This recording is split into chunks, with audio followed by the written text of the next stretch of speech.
grow your microservice estate, you notice an increase in the number of interactions taking place between services. Indeed, interaction becomes the dominant concern, whilst data are localized to each microservice. One of the key features of microservices being decentralized data governance.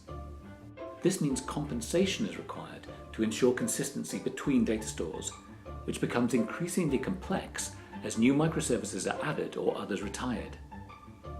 Quickly, it can become impossible for the architect to understand the call graph across multiple components as the number of interactions increases.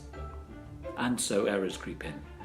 And because we're running a distributed architecture, the time taken to diagnose those errors increases as well.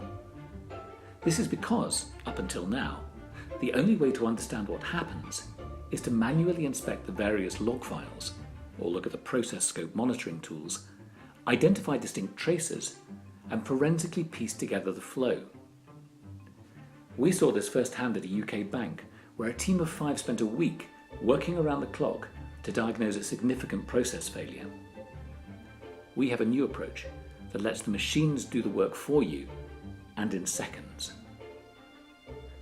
We use open tracing in Jaeger to provide a visual representation of the call graph, the concurrency, and the errors. We do this by instrumenting the code to log open tracing events as each interaction occurs.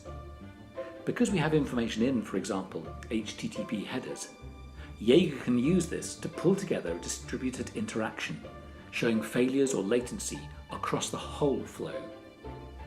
For new systems, this is easy. We inject the code directly into the objects as we write them, and then the tracing comes for free. More interestingly, we have also solved this for legacy systems.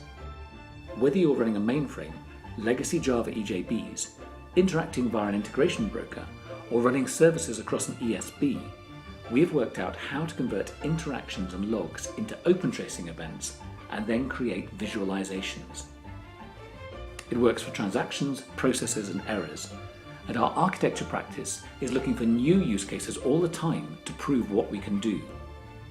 Drop us a line to find out how we can help you diagnose problems faster and grow a sustainable microservices architecture.